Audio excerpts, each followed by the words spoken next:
Hey guys, it's Eric, owner of Farpoint Farms here in the mountains of North Carolina, and today I wanted to share with you my trip to Rarsfest. That is the Raleigh area Hamfest of 2019. I went last year, and I guess I was a little less known last year, because this year I got to meet a whole lot of people. But we'll get to that in a bit. First off, I want to say it was jam-packed. I mean, you can see table after table, and I do apologize up front. I just put the camera on my waist and started walking, so you won't see high quality footage here. You'll just kind of see me wandering around, but there are some notable moments if you want to stick with the video. If not, I completely understand. Back to it though, I had a great time. I did find some cool stuff, and of course I'll make part two and show you some of the cool things that I got while I was there.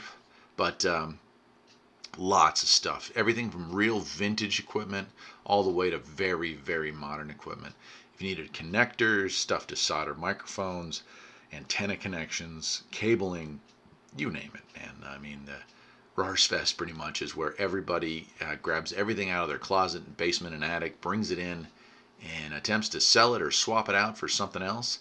There's also, of course, professional companies that are there selling new equipment and doing demonstrations. So really a neat place. But for me, I think the best part about this year's Rarsfest was the fact that I got to meet some fans of Farpoint Farms, and I really didn't think there would be but maybe one or two people that noticed me. But no, there was at least a dozen, if not more, that I got to hang out with, shake hands, meet families, talk with briefly, and just kind of really enjoyed that. I'm a very private person in the real world, but I'm not a hermit or anything like that, so I do like to get out and enjoy myself. I just wasn't sure what to expect if I ran into someone who was a fan, and I have to say, expectations aside, I had a great time. Me and fellow YouTuber David G even hung out and got lunch.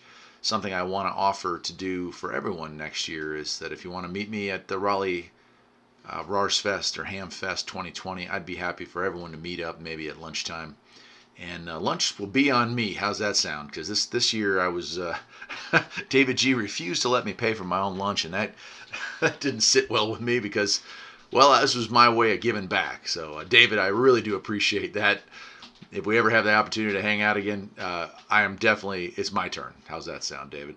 But as you can see as we're walking around here, there's an old Palomar Elite there, a 600 watt amp. That's no small joke there, but lots of Kenwoods and Yaesu. I mean, there was just a lot of equipment, and again, dating back to the very, very old days, all the way back to pretty recent stuff.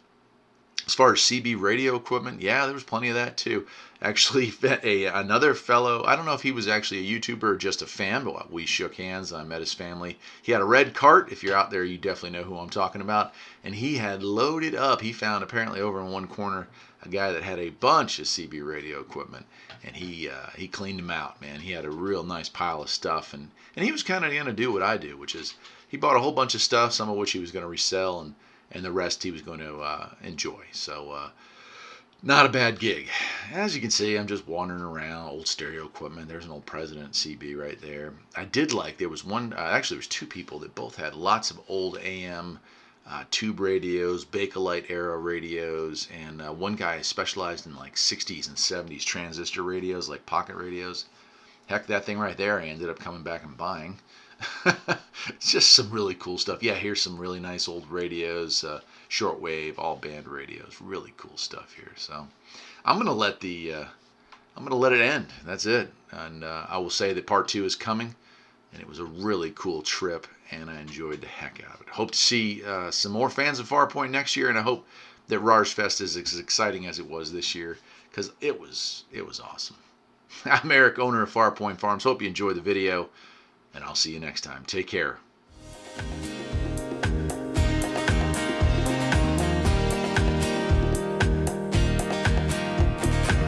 There's always something that needs a little fixing on Farpoint Farm.